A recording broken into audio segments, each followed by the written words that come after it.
This is Art Crush with internationally renowned artist Fee Marks and Canadian artist Paula Telizyn.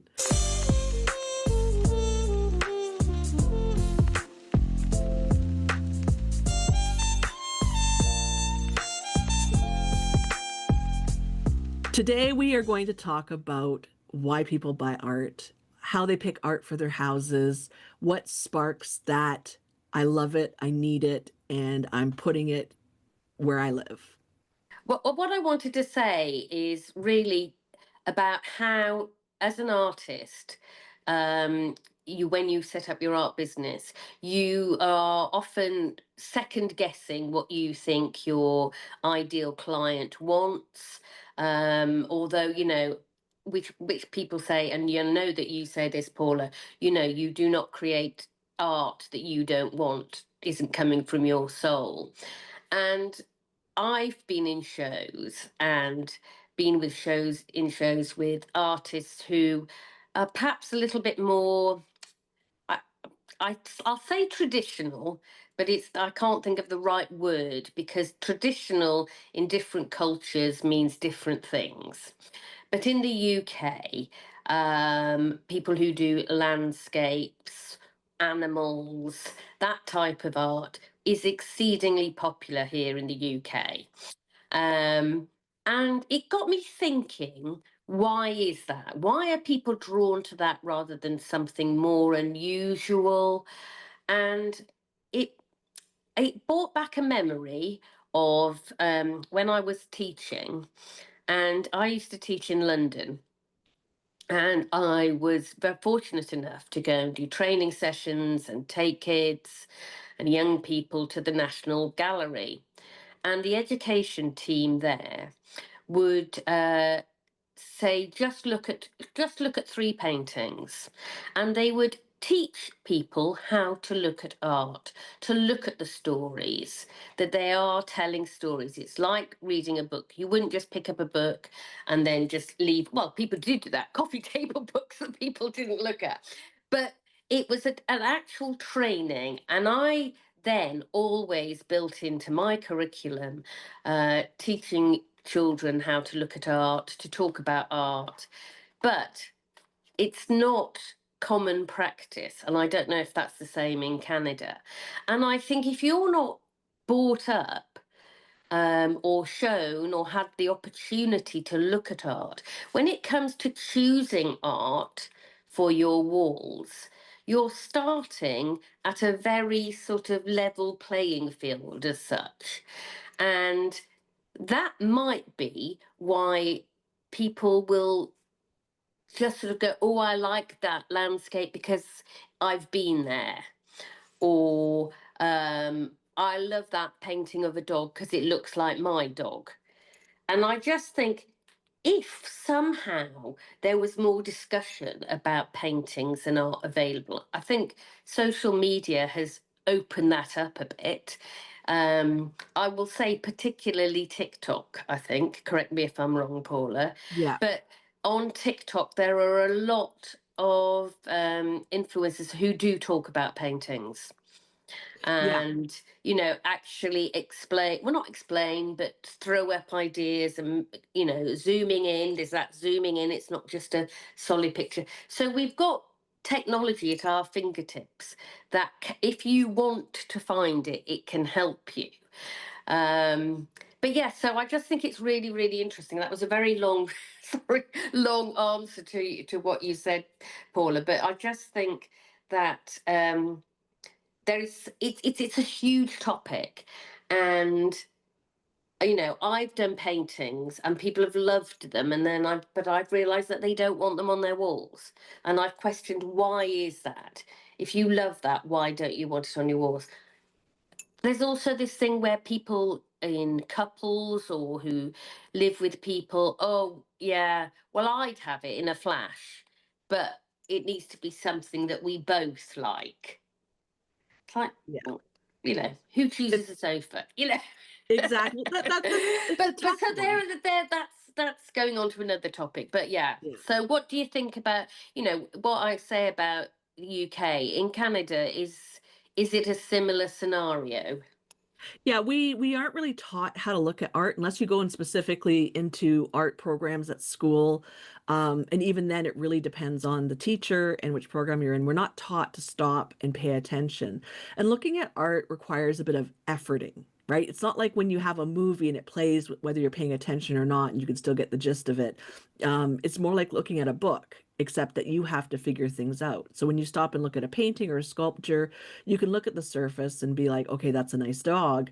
Or you can start reading a little bit about the artist and what their motivations were. And oh, that's their dog who passed away and they missed them. And like having that connection, but you have to effort, you have to research or read or learn about the art, and a lot of people don't have the time or bandwidth or even understand that that's required.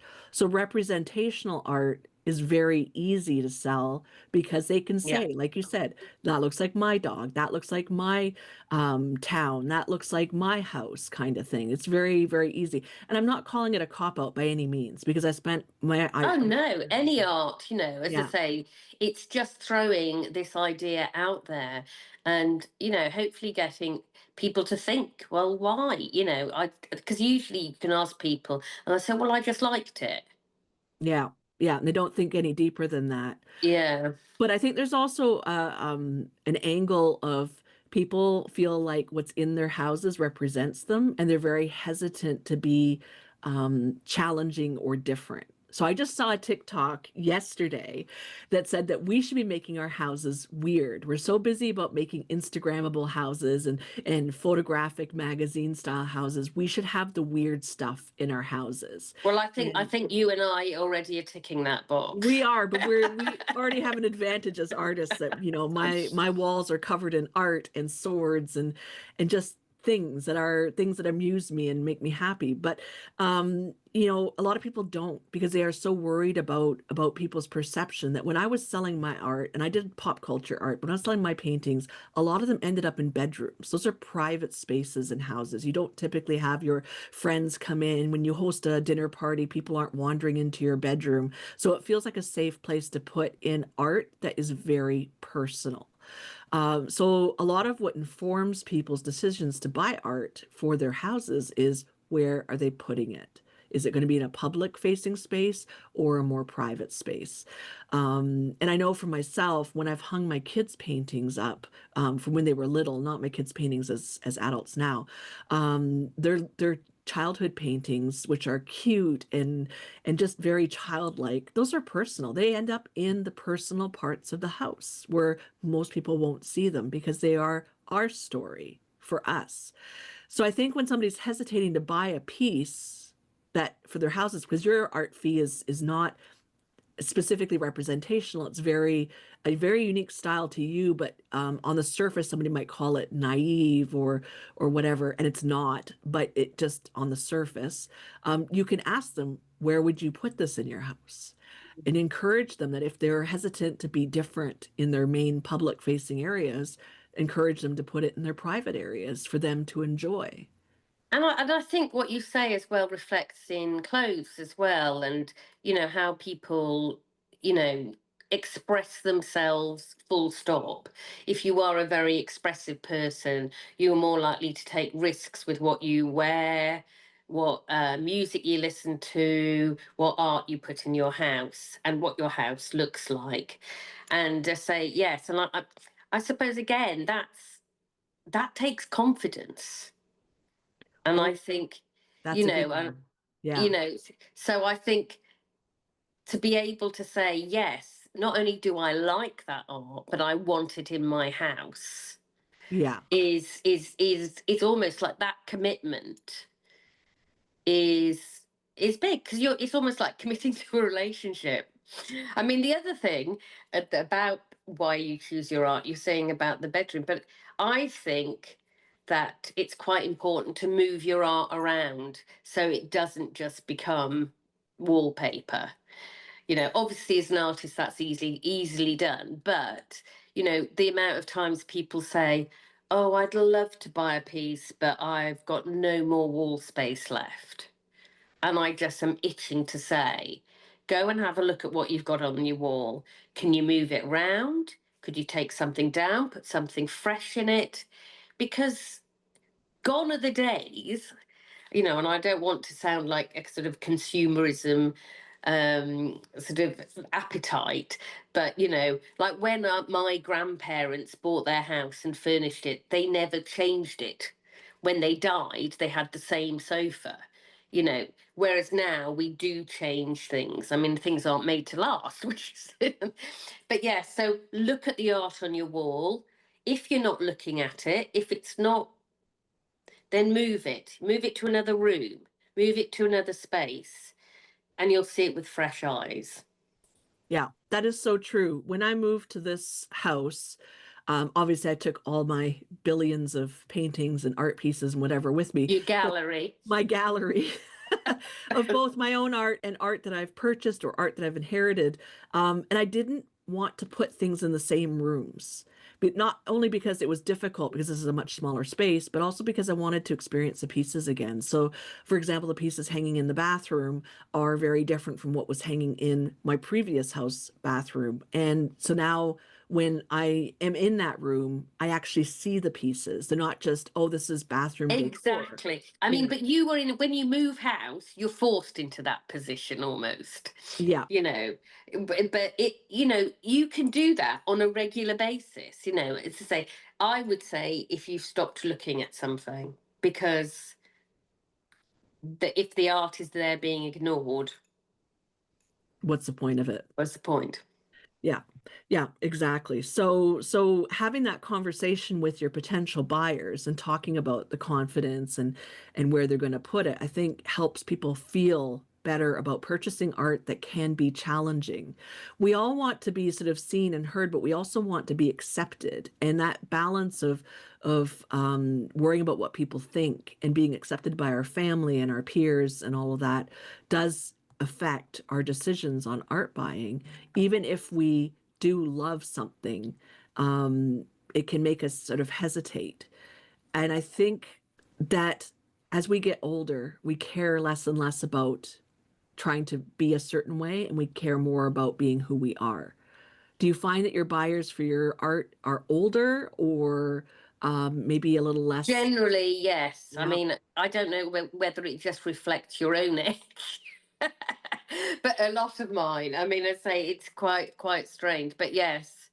Um, and again, I don't know what I would have to research what paintings young people are buying. Are they buying? I mean, I know my son will buy original art, but it is sort of to do with television programs, a bit like the stuff you used to paint, Paula. yeah. Pop culture. Like, oh, I've bought this and it's a drawing of a character from The Walking Dead or whatever, Yeah. and yeah, so I know that that is probably more, but then he's only got his bedroom to put it on. He has to put up with all my art in the rest of the house. But yeah, so it is interesting. um but then also a lot, if you are aiming for a more elderly client, a lot of them are like, I'm not buying anymore, I'm downsizing, so that has its other Yeah. challenges, shall we say. Yeah, I think the sweet spot for buying more challenging artworks, probably somebody who's in their 40s or 50s. Yeah, They've got the money, and they are rapidly losing the desire to pay attention to what other people think of them. Because you get to a certain point where in your life where you start losing that ability to care about your other people's perceptions. We can't control what other people think of us. We can't. We do our best to try to present ourselves as acceptable and normal and whatever, but you can't control what somebody else is feeling or thinking. So I think that sweet spot of 40s and 50s where they're still collecting art, not thinking about, they've had enough stuff and whatever and are downsizing is sort of the great age. I certainly sold most of my paintings to people in their 40s. yeah. Yeah. And also they're probably you know got a bit more disposable income as well, Mhm. so that they start thinking of that sort of thing. But, But again, it's very hard to know how much they're looking. Yeah. What I mean, they say in the end, it doesn't matter. You know, if people see something completely, that's absolutely fine. But just keep looking. I mean, it's like my little catchphrase is my art's a bit like Where's Wally books. You know those? Yeah. Yeah, like the more you know, you have to look carefully. The more you look, the more you see. And yeah, but I just think everybody should look at all artwork like that because there is none that should be straightforward, really. Yeah. Yeah, exactly. Exactly. So as artists, it's our job to help people learn how to look at art so then they hopefully buy more of our art and put it in Until their home. the curriculum takes over, which may never happen. Exactly, exactly. And I think that wraps up today's discussion for Art Crush. So thanks for chatting with me today, Fee. That was Thank fun. you. Yeah, and we'll be back in another episode to talk about art, business, life, creativity, and more. This has been Fee Marks and Paula Telizyn talking Art Crush. We'll see you next time.